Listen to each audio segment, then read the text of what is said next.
আমেরিকার পারমাণবিক ও মহাকাশ গবেষণার গোপন কক্ষগুলোতে এখন মৃত্যুর শীতল ছায়া। এক দুইজন নয়, প্রায় ১ ডজন শীর্ষ বিজ্ঞানী, যারা আমেরিকার পারমাণবিক অস্ত্রের নকশা জানতেন, যারা মহাকাশ থেকে গোয়েন্দাগিরির রহস্য বুকে বহন করতেন, তারা একে একে হারিয়ে যাচ্ছেন। কেউ বাড়ি থেকে বেরিয়ে আর ফিরছেন না, কারো লাশ পাওয়া যাচ্ছে বরফ ঢাকা লেকের নিচে, আবার কাউকে গুলি করে হত্যা করা হচ্ছে তারই বাড়ির বারান্দায়। পেন্টাগন নীরব, FBI দিশেহারা। কিন্তু যখনই এই রহস্যময় মৃত্যুর তালিকাটি দেখা যায়, একটি ভয়ঙ্কর প্যাটার্ন বা নকশা স্পষ্ট হয়ে ওঠে, যা সরাসরি ইরানের দিকেই আঙুল তোলে। কেন আমেরিকার সবচেয়ে সুরক্ষিত বিজ্ঞানীরা, যাদের কাছে দেশের পারমাণবিক কোড পর্যন্ত প্রবেশাধিকার ছিল, আজ এত অসহায়ভাবে মারা যাচ্ছেন বা নিখোঁজ হয়ে যাচ্ছেন? প্রতিটি মৃত্যু বা নিখোঁজ হওয়ার ঘটনাকে কেন সাধারণ বা ব্যক্তিগত বলে চালানোর চেষ্টা করা হচ্ছে? যদিও এর পেছনের প্যাটার্নটি একটি সুপরিকল্পিত হত্যাকাণ্ডের দিকেই ইঙ্গিত করে। ইরানের কুদস ফোর্স বা IRGC এর ইউনিট 401 কি তবে তাদের শীর্ষ কমান্ডার এবং বিজ্ঞানীদের হত্যার প্রতিশোধ নিতেই আমেরিকার মাটিতে এক নীরব এবং রক্তক্ষয়ী অভিযান শুরু করেছে? আর সবচেয়ে বড় প্রশ্ন, এই বিজ্ঞানীরা কি শুধু হত্যার শিকার হচ্ছেন, নাকি মৃত্যুর আগে তাদের ব্রেইন থেকে আমেরিকার সবচেয়ে গোপন প্রযুক্তিগত তথ্যগুলো বের করে নেওয়া হচ্ছে? এই ঘটনা কি প্রমাণ করে ইরান শুধুই প্রতিশোধ নিচ্ছে না, বরং তারা আমেরিকার মস্তিষ্ককেই হ্যাক করে ফেলেছে? এই অবিশ্বাস্য সিরিয়াল কিলিংয়ের পেছনের আসল কারিগরকে জানতে ভিডিওটিতে একটি লাইক দিয়ে শেষ পর্যন্ত আমাদের সাথেই থাকুন। এই রহস্যময় ঘটনা প্রবাহের শুরু হয় 2023 সাল থেকে, কিন্তু তা তীব্র আকার ধারণ করে 2025 এবং 2026 সালে এসে একের পর এক নাম উঠে আসছে, আর প্রতিটি নামের সাথে জড়িয়ে আছে আমেরিকার সবচেয়ে সংবেদনশীল প্রযুক্তি। Steven Garcia, Kansas city national security ক্যাম্পাসের একজন সহকারী কন্ট্রাক্টর। এই প্রতিষ্ঠানটি আমেরিকার পারমাণবিক অস্ত্রের 80%-রও বেশি অপারমাণু উপাদান তৈরি করে। 2025 সালের আগস্টে তিনি নিউ মেক্সিকোর আলবুকার্কির তার বাড়ি থেকে পায়ে হেঁটে বেরিয়ে যান, ফোন, মানিব্যাগ, গাড়ির চাবি সব কিছু ফেলে রেখে। তার সাথে ছিল শুধু একটি হ্যান্ডগান। এরপর থেকে তার কোনো খোঁজ নেই। FBI বলছে তিনি হয়তো স্বেচ্ছায় আত্মগোপন করেছেন। কিন্তু কেন? মেজর জেনারেল উইলিয়াম বাকাসল্যান্ড, অবসরপ্রাপ্ত, তিনি ছিলেন রাইট প্যাটারসন বিমান ঘাঁটির এয়ারফোর্স রিসার্চ ল্যাবরেটরির সাবেক কমান্ডার। এই ল্যাবরেটরিকে ঘিরেই দশকের পর দশক ধরে এরিয়া 51-এর মতো UFO গবেষণার ষড়যন্ত্র তত্ত্ব ঘুরপাক খাচ্ছে। 2026 সালের ফেব্রুয়ারিতে তিনি তার বাড়ি থেকে উধাও হয়ে যান। তার স্ত্রী যখন 911-এ ফোন করেন, তখন তিনি এক অদ্ভুত কথা বলেন: আমার স্বামী এমনভাবে নিখোঁজ হওয়ার পরিকল্পনা করেছেন যাতে কেউ তাকে খুঁজে না পায়। একজন অবসরপ্রাপ্ত জেনারেল কেন এভাবে হারিয়ে যাবেন? লস আলামোস ন্যাশনাল ল্যাবরেটরি, এই নামটি পারমাণবিক অস্ত্রের ইতিহাসের সমর্থক। দ্বিতীয় বিশ্বযুদ্ধের ম্যানহাটন প্রজেক্টের জন্ম এখানেই। এই ল্যাবেরই প্রাক্তন কর্মী অ্যান্টনি চাভেস এবং প্রশাসনিক কর্মী মেলিসা ক্যাসিয়াস দুইজনই 2025 সালে একইভাবে কোনো ব্যক্তিগত জিনিসপত্র না নিয়ে বাড়ি থেকে বেরিয়ে গেছেন। মেলিসা সেদিনও তার মেয়ের জন্য স্কুলে দুপুরের খাবার পৌঁছে দিয়েছিলেন। এরপর আর তাকে কেউ দেখেনি। শুধু নিখোঁজ হওয়াই নয়, মৃত্যুর ঘটনাগুলো আরও বেশি শিউরে ওঠার মতো। নুনো লোরেইরো, MIT এর প্লাজমা সায়েন্স অ্যান্ড ফিউশন সেন্টারের পরিচালক। তিনি ছিলেন পারমাণবিক ফিউশন গবেষণার অন্যতম প্রধান মস্তিষ্ক, যা ভবিষ্যতে জ্বালানির উৎস হতে পারত। 2025 সালের ডিসেম্বরে ম্যাসাচুসেটসের তার নিজ বাড়িতে তাকে গুলি করে হত্যা করা হয়। পুলিশ বলছে হত্যাকারী তার পরিচিত, কিন্তু মোটিভ এখনও ধোঁয়াশা। অমি স্করিচ, মাত্র 34 বছর বয়সী এই প্রতিভাবান বিজ্ঞানী কাজ করতেন অ্যান্টি গ্র্যাভিটি প্রযুক্তি নিয়ে, এমন এক প্রযুক্তি যা পদার্থবিজ্ঞানের নিয়মকে চ্যালেঞ্জ জানায়।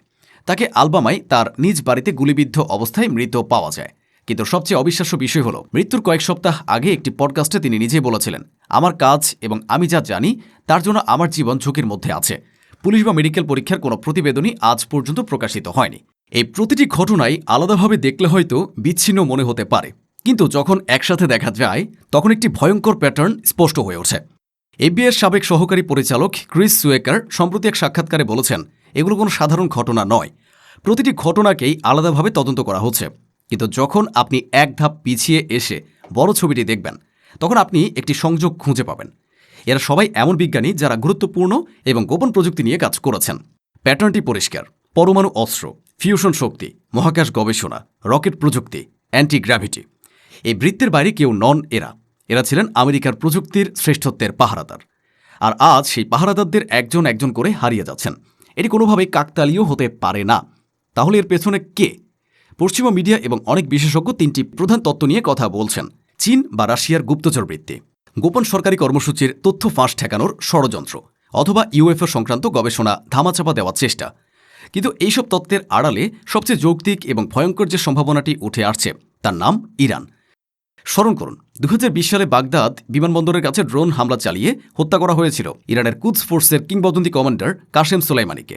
এর কয়েক মাস পরেই তেহরানের রাস্তায় রিমোট কন্ট্রোলড মেশিনগান দিয়ে হত্যা করা হয় ইরানের পারমাণবিক কর্মসূচির জনক মোহসেন ফাকরিজাদেকে। ইরান তখন থেকে বলে আসছিল তারা এর কঠোর প্রতিশোধ নেবে, কিন্তু সেই প্রতিশোধ কোনো সামরিক হামলা বা যুদ্ধের মধ্যে আসেনি। পশ্চিমা বিশ্ব যখন ইরানের মিসাইলের দিকে তাকিয়েছিল, তখন ইরান বেছে নিয়েছে এক নীরব, শীতল এবং আরও বেশি কার্যকর পথ। Brain for a brain, A scientist for a scientist. মস্তিষ্কের বদলে মস্তিষ্ক, বিজ্ঞানীর বদলে বিজ্ঞানী। তেহরান টাইমসের এক প্রতিবেদনে ইঙ্গিত দেওয়া হয়েছে ইরানের বিপ্লবী গার্ড বা আইআরজিসির একটি বিশেষায়িত ইউনিট, যা ইউনিট 401 নামে পরিচিত এবং যাদের কাজই হল বিদেশে গোপন অপারেশন পরিচালনা করা। তারা আমেরিকার মাটিতে এই নীরব এবং রক্তক্ষয়ী অভিযান শুরু করেছে। তাদের লক্ষ্য আমেরিকার সাধারণ নাগরিক নয়, তাদের লক্ষ্য আমেরিকার মস্তিষ্ক। কিন্তু এই তত্ত্বের সবচেয়ে ভয়ঙ্কর দিকটি হল ইরান হয়তো শুধু প্রতিশোধই নিচ্ছে না, নিখোঁজ হওয়ার ঘটনাগুলো একটি আরও গভীর এবং অশুভ ষড়যন্ত্রের দিকে ইঙ্গিত করে। শুধু হত্যাই যদি উদ্দেশ্য হতো, তবে কাজটা আরও সহজ এবং সোজাসাপটা হতো। কিন্তু অনেক বিজ্ঞানী যেমন স্টিভেন গার্সিয়া বা জেনারেল বাক্কাসল্যান্ড নিখোঁজ হয়েছেন, তাদের কোনো হদিশ নেই। প্রতিরক্ষা বিশ্লেষকরা আশঙ্কা করছেন এই নিখোঁজ হওয়ার পেছনে রয়েছে ইরানের এক অবিশ্বাস্য এবং নিষ্ঠুর পরিকল্পনা। থিওরি অনুযায়ী আইআরজিসির এজেন্টরা এই বিজ্ঞানীদের অপহরণ করে ইরানের একটি গোপন ঘাঁটিতে নিয়ে যাচ্ছে। সেখানে আধুনিক ব্রেন ম্যাপিং প্রযুক্তি, সাইকোলজিক্যাল টর্চার বা চরম জিজ্ঞাসাবাদের মাধ্যমে তাদের মস্তিষ্ক থেকে আমেরিকার পারমাণবিক এবং মহাকাশ গবেষণার সমস্ত গোপন তথ্য বের করে নেওয়া হচ্ছে। স্টিভেন গার্সিয়ার কাছ থেকে পারমাণবিক অস্ত্রের নকশা, জেনারেল বাক্কাসল্যান্ডের কাছ থেকে ইউএফএ প্রযুক্তির রহস্য, নুনো লেরেরোর কাছ থেকে ফিউশন শক্তির ফর্মুলা, আর অমিস কোরিজের কাছ থেকে অ্যান্টি গ্র্যাভিটি প্রযুক্তির গোপনীয়তা, এসব কিছুই এখন হয়তো ইরানের হাতে। তথ্য বের করে নেওয়ার পর তাদের হত্যা করে লাশ এমনভাবে গুম করে ফেলা হচ্ছে যাতে কোনো প্রমাণই অবশিষ্ট না থাকে। অর্থাৎ ইরান শুধু তাদের বিজ্ঞানীদের হত্যার প্রতিশোধই নিচ্ছে না, তারা একই সাথে আমেরিকার কয়েক দশকের গবেষণার ফসল নিজেদের দখলে নিয়ে নিচ্ছে। এটি আমেরিকার মস্তিষ্ককে হ্যাক করার শামিল। বিশ্বের সবচেয়ে শক্তিশালী দেশ আমেরিকা আজ তাদের নিজেদের মাটিতে তাদের সেরা এবং সবচেয়ে সুরক্ষিত মস্তিষ্কগুলোকে রক্ষা করতে শোচনীয়ভাবে ব্যর্থ। প্রেসিডেন্ট ডোনাল্ড ট্রাম্প যতই তদন্তের কথা বলুন বা বিষয়টিকে সাধারণ ঘটনা বলে উড়িয়ে দেওয়ার চেষ্টা করুন, তিনি ভালোভাবে জানেন এই নীরব ঘাতকদের খুঁজে বের করা খড়ের গাদায় সুই খোঁজার চেয়েও কঠিন। আমেরিকার পারমাণবিক গবেষণাগারগুলোতে, নাসার কন্ট্রোল রুমে, এমআইটির করিডোরে সর্বত্র এখন বিজ্ঞানীদের মেধার চেয়ে মৃত্যুর ভয়ই বেশি। আর এই ভয়ই হয়তো ইরানের সবচেয়ে বড় মনস্তাত্ত্বিক বিজয়। যে দেশ তার প্রযুক্তিগত শ্রেষ্ঠত্বকেই ভূ রাজনীতির ক্ষমতার মূল ভিত্তি মনে করে, আজ সেই দেশের জ্ঞানের উৎসই শুকিয়ে যেতে বসেছে। এখন চূড়ান্ত প্রশ্ন আপনাদের কাছে, আপনারা কি মনে করেন এটি সত্যিই ইরানের রক্তের বদলা নেওয়ার এক নিখুঁত এবং ভয়ঙ্কর অভিযান, নাকি এর পেছনে রয়েছে আরও গভীর কোনো ষড়যন্ত্র যা আমেরিকা নিজেই তাদের জনগণের এবং বিশ্বের কাছ থেকে লুকাতে চাইছে? কমেন্টে আপনার সুচিন্তিত মতামত জানান, কারণ এ রহস্যের উপরেই হয়তো নির্ভর করছে ভবিষ্যতের ক্ষমতার ভারসাম্য।